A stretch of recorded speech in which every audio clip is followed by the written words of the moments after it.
बिस्मिल्लाहिर्रहमानिर्रहीम। अस्सलाम वालेकुम। मेरा नाम है ज़ीशान उस्मानी। आज हम बात करेंगे माशरे के एक अजीब व गरीब फ़लसफ़े के ऊपर, और इसका नाम है बिला वजह की शर्म। शर्म दो तरह की होती है। एक शर्म तो हया है, वो बहुत काम की चीज़ है, वो इंसान में ज़रूर होनी चाहिए। अगर इंसान के पास से हया निकल गई, फिर वो जो चाहे करता रहे, कोई फ़र्क नहीं पड़ता। तो ये हया तो ईमान का बड़ा ज़रूरी हिस्सा है, ये बिल्कुल ज़रूर होनी चाहिए। इसमें आपको शर्म आनी चाहिए गुनाह करते हुए, शर्म आनी चाहिए झूठ बोलते हुए, शर्म आनी चाहिए जुल्म करते हुए, शर्म आनी चाहिए नाइंसाफ़ी करते हुए, शर्म आनी चाहिए गुनाह के काम करते हुए। लेकिन हमारे माशरे में हमने क्या किया है, हमने एक शर्म और अडॉप्ट कर ली है। शर्म इसलिए आनी चाहिए कि गुनाह ना करें, हमें शर्म इसलिए आती है कि हम सवाब भी ना करें। शर्म रोकने के लिए होती है, हमने शर्म करने के लिए बना ली है कि कर भी ना सके, ये क्या कहेगा, वो क्या कहेगा, क्या सोचेंगे।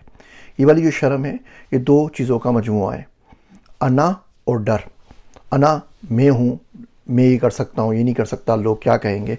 डर, कर लिया तो ऐसा ना हो जाए, ऐसा ना हो जाए, ऐसा ना हो जाए। बचपन से सिखाया गया है, बोलो मत, सवाल मत करो, हंसो मत, ये ना करो, वो ना करो, और हमें बहुत ज़्यादा डर हो गया है।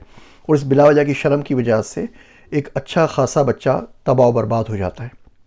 ज़िंदगी में बहुत सारी अपॉर्चुनिटीज़ आपके पास आती हैं, वो कहते हैं ना, opportunity knocks on your door, और हम शर्म के मारे दरवाज़ा नहीं खोल पाते।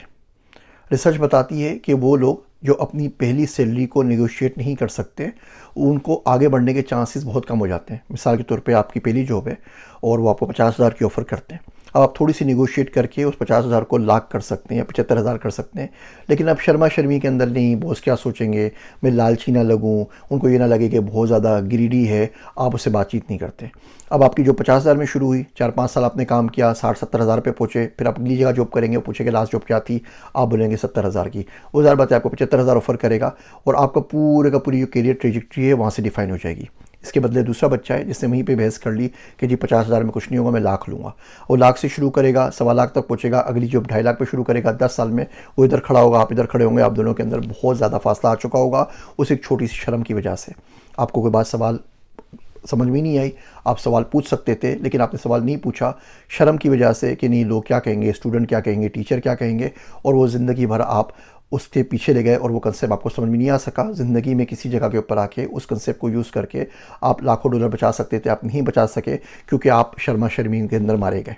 और ऐसी बहुत सारी मिसालें हैं। मिसाल के तौर पे जब मैं बैचलर्स पे गया कंप्यूटर साइंस के लिए, तो अब्दुल मजीद सान साहब आए, वो पीसी हार्डवेयर पढ़ाते थे। उन्होंने कंप्यूटर को बूट किया, उस ज़माने में बस 286 कंप्यूटर होता था, तो कुछ नंबर्स स्क्रीन के ऊपर आगे पीछे हुए, काली स्क्रीन थी, ब्लैक स्क्रीन के ऊपर, वो कंप्यूटर स्टार्ट हो गया।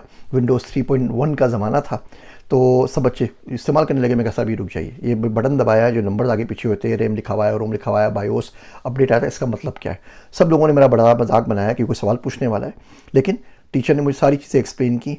जो कंप्यूटर हार्डवेयर मुझे समझ में आया, जो बायोस का प्रोसेस मुझे समझ में आया, वो आज तक मुझे समझ में आता है। मेरे बेटे का इंटरव्यू था पिछले दिनों, अभी कहीं जा रहा था तो डेटा सेंटर के लिए, तो उसने मुझसे पूछा OSI मॉडल क्या है। तो मैंने लिटरली आंखें बंद की, वो जो किताब पढ़ी थी कभी ज़िंदगी में 96 के अंदर, वो पेज नंबर के साथ सामने आ गया। अल्हम्दुलिल्लाह मैंने उसको पूरा का पूरा OSI मॉडल जो था पूरे का पूरा एक्सप्लेन कर दिया। और इस बात को 96 से 2026 30 साल हो चुके हैं। तो शर्म नहीं की, तो उसकी वजह से कोई चीज़ आ गई जो मुझे आज भी काम आ रही हो। मैंने रियलाइज़ किया कि अगर उस दिन मैं शर्म कर लेता क्लास की वजह से, तो चीज़ मेरे पास नहीं आ सकती। इसी तरह कामों में शर्म, छोटे छोटे काम है, काम कर लीजिए। आप किसी का बोझ उठा लेते हैं, आप मंडी में गए और देखते हैं कोई खातून है अपना वज़न नहीं उठा पा रही, आप उठा लेते हैं। स्टेशन पे जहाज़ में किसी का हाथ बढ़ा देते हैं, तो उसमें कौन सी शर्म है। अल्लाह सुब्हानहू व तआला फरमाते हैं कि मैं तुम्हें मक्खी की मिसाल देता हूँ, मैं हक बार में याद करता हूँ, उसमें मुझे कोई शर्म नहीं आती। अल्लाह के नबी सल्लल्लाहु अलैहि वसल्लम ने फरमाया कि अंसार की औरतें कितनी अच्छी हैं। हज़रत आयशा सिद्दीक़ा से शायद मंसूब है कि अंसार की औरतें कितनी अच्छी हैं कि उनको हया दीन सीखने से नहीं रोकती। हमारे पास बहुत ज़्यादा बलूगत के मसाइल होते हैं, बच्चे जवान होते हैं, बच्चियाँ जवान होती हैं, हार्मोनल चेंजेस होती हैं, इस शर्मा शर्मी के अंदर नहीं पूछ पाते। हमने तो चले बहिश्ती ज़ेवर पढ़ ली अशरफ अली थानवी साहब की, ये बच्चे तो बहिश्ती ज़ेवर भी नहीं पढ़ते, उसका इंग्लिश वर्जन भी नहीं पढ़ते, किताबों से दूरी हो चुकी है। बाकी तमाम चीज़ों में शर्म करेंगे तो क्या करेंगे, 10 साल नमाज़ें पढ़ते रहेंगे बगैर गुस्ल के, 10 साल तक पता ही नहीं चलेगा गुस्ल के मसाइल क्या हैं। तो छोटी छोटी चीज़ों में शर्म ना क्या करें, जो बात पूछनी हो पूछ लिया करें, जो काम करना हो कर लिया करें, जो बात समझ में नहीं आ रही हो किसी से पूछ लें, पैसों के ऊपर सैलरी पे बात कर लिया करें, अपनी प्राइवेसी जायज़ जाने मुंह फट के मांग लिया करें कि भैया ये तमाम चीज़ें, किसी के पास जाए तो बोल दीजिए कि भैया भूख लगी है, खाना दो, भैया मुझे नहाना है, बाथरूम जाना है, बाथरूम इस्तेमाल करना है, मुझे पानी पिला दो, मुझे सोना है, मुझे नींद आ रही है।